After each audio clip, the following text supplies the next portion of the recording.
Welcome in, everybody, to Betting Pros. It's time to place your bets. It's me, Joey P. Joe P's up here with me, of course, is Scott Bogman. It's Thursday Night Football, not the best game to kick off a very important week, but that is the best present right there. And I got Scott Bogman. Look at that. One dog's going one way, the other dog's going the other way, and this guy's saying, what do you want from me? By the way, you're like a step away. You start graying up a little bit, you could be that guy. Oh, for sure. Yeah. I mean, I have to lose a little weight too, but yeah, we're in official, Afro puff season here. I don't see any grays anywhere though. Yeah, you can't, they don't come through on the camera. If I sent you an HD picture of my face, you would see them. They're all in here. They're all around here too. And there's a lot coming through here now. I don't know. So. It's glorious. The head of hair is glorious. Way more glorious. Very gingery right now. Very gingery. But then the Thursday Night Football game, let me tell you. Luckily, Monday is going to be great. So we're going to start off with it's a bit of a turd. We're going to try to polish it up, try to throw something on it so we even care about it in the slightest. But look, it is definitely going into a weird place. Let's just set the stage here for a moment. The Dallas Cowboys are 14-point favorites on the road against the Tennessee Titans right now. If you like the Titans for the upsets, plus 590. I like upsets, but I'm not crazy. 40.5 is the number here. And it's a huge number, box. And it's because Derrick Henry will not be playing. It's because the Titans are banged up. They have a lot of players that are going to be sitting this one out. They've even not playing Malik Willis. That's what we're going to do here in this game. So obviously, the calculus of this game a couple weeks ago looked different than it does right now. Ryan Tannehill on the IR. Joshua Dobbs is going to start tonight. So it's just I remember I was doing the broadcast for Thursday Night Football last week, Joe, and I said, man, next week looks like a great game. Dallas and Tennessee. Nope. Yeah. No Derrick Henry, no Malik Willis. We're going on Josh Dobbs, who arrived there, I think, 3 weeks ago. So he is a literal rocket scientist. So he'll be the smartest guy on the field, but I don't know, man. That's asking a lot for a guy that is a career third string to start on Thursday night after arriving there 3 weeks ago and having not a lot of chemistry with these players. So I honestly feel like the odds makers were like, how big can we make this spread? Can we make it more than this? Let's just put it at 2 touchdowns as a road team. That is so many points, dude. So, that being said, is it too many points? Like, do you think? No, I don't think it is either. I think this is going to be kind of a 28, 0. I don't know, 28. I don't know about 0, like maybe 6. Like that's what it feels like to me. Maybe get a couple. How do they get 6? You don't have your best player. Your whole offense is based around Derrick Henry running up the middle 30 times, and he's not playing. And I like Haskins a ton. Well, I like Haskins as a player too, but this is not a great situation. So for people who are asking about, I see Sam in the chat here asking about Haskins or Rashad White, for the fantasy league. Like I'm not leaving Haskins to decide because I'm not leaving the Tennessee Titans offense to decide. It's not a knock on Haskins, the player. It's because I like Haskins. I love the kid in Michigan. I was a big fan. But I just don't feel like you can trust your fantasy. He's not even the Walmart version of Derrick Henry, though. He's like the gas station version of Derrick Henry. Like I like Haskins. Well, he's just a very different runner. He's raw. He's just he's similar. He's north-south. He's big, but no one is Derrick Henry's size, and no one doesn't like him. He's nowhere near the size of Derrick Henry. He is more of a Marcus Allen body type. I feel like if you're talking about body types he's like a throwback to the guys you see like running back. But he's not.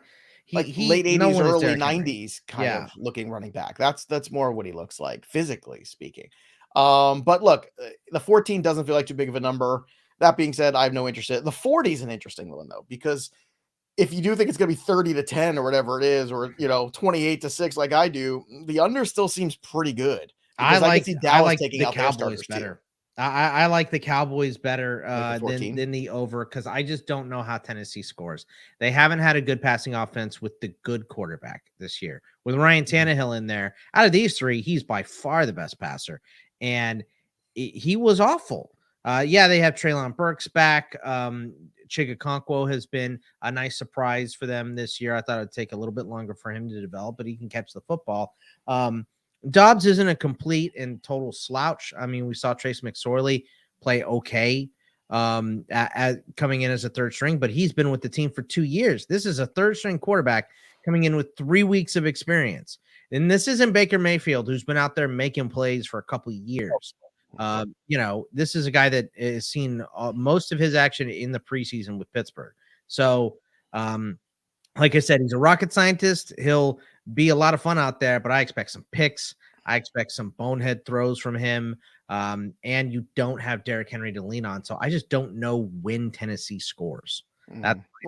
Look, I feel like Dallas is in control of this football game, but Dallas also knows that they're playing for next week too. And I think once this game is in hand, you can see a lot of guys not playing at all in the fourth quarter. So that's why I kind of look at the under in this game. Tony Pollard also inactive for tonight, so we expect a lot out of Ezekiel Elliott, which brings us over to Scott Bogman's props here. Zeke, 18.5 rushing attempts, plus 105. The attempts is where we're at, and that's what we're looking at right now. Because if you do think they're going to have a lead and Tony Pollard's not in there, I mean, Zeke might be the easiest play of all today. Yeah, I mean, he's like minus 190 to score. I also like his rushing prop is 67.5. I love that too, because it's not just the offensive side of the ball too. No Danico Autry, no Jeffrey Simmons, no Bud Dupree. So it's bad on both sides for Tennessee. They are hurt. I saw Tannehill and Bud Dupree both went on the IR today too. Like, it's just everything is falling apart. I mean, it's like a bomb went off in the locker room there. It's like almost like the flu went through, except for it's all different injuries. So injuries, bad luck. I mean, bad play. It's just like Tennessee's fine. Look, Tennessee's this is what you pay Zeke so much for. In a game like this, just take every carry. Just take all the carries. But also, with Tennessee, they played above their head for the last 3 years. So eventually it was going to catch up to them.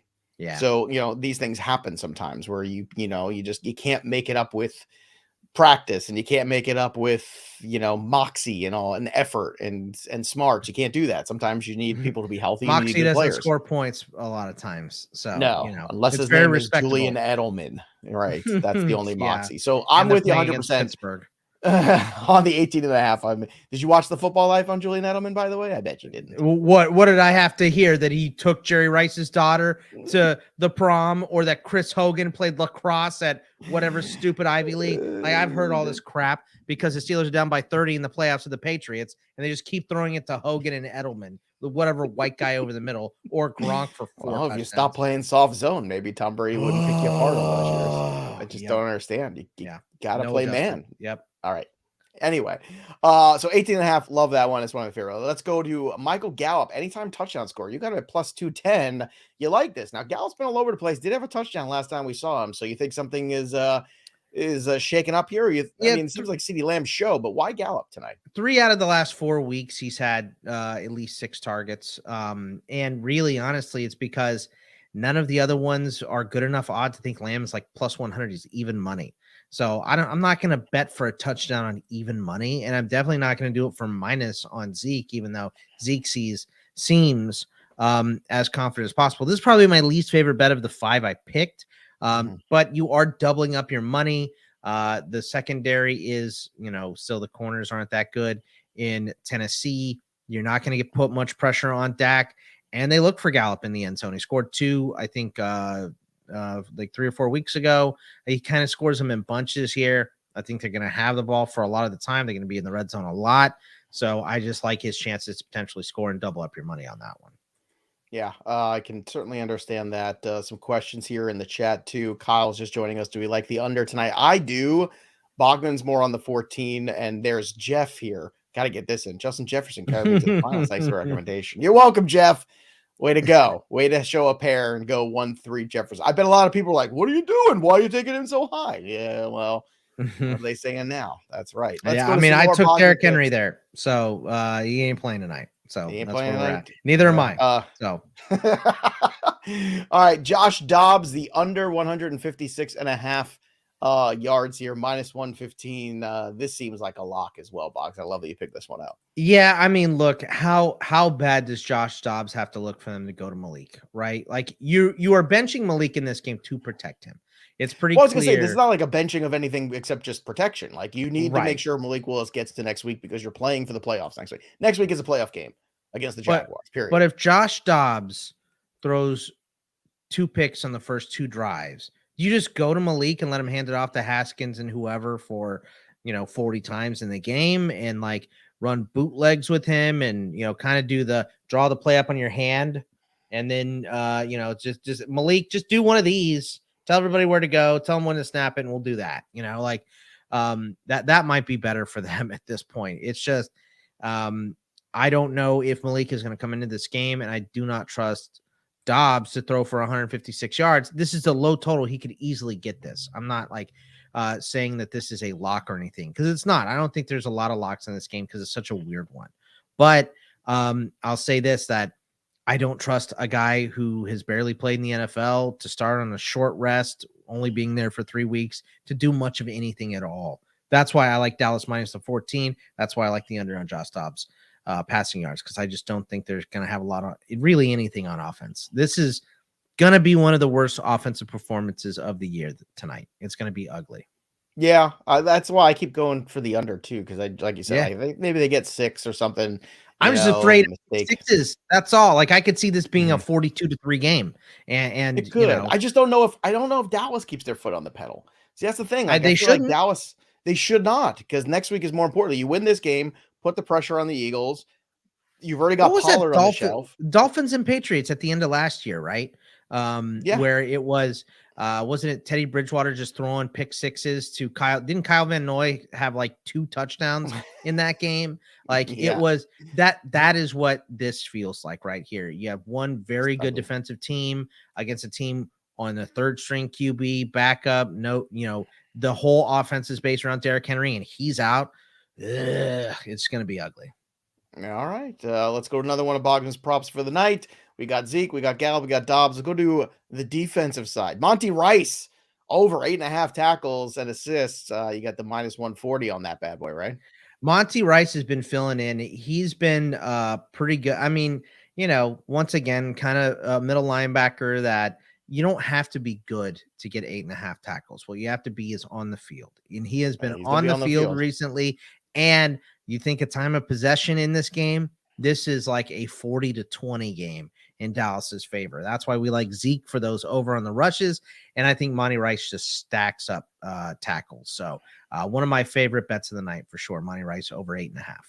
And you got another defensive one in here too. DeMarcus Lawrence, 0.75 sacks plus 145. That's also a pretty good number there.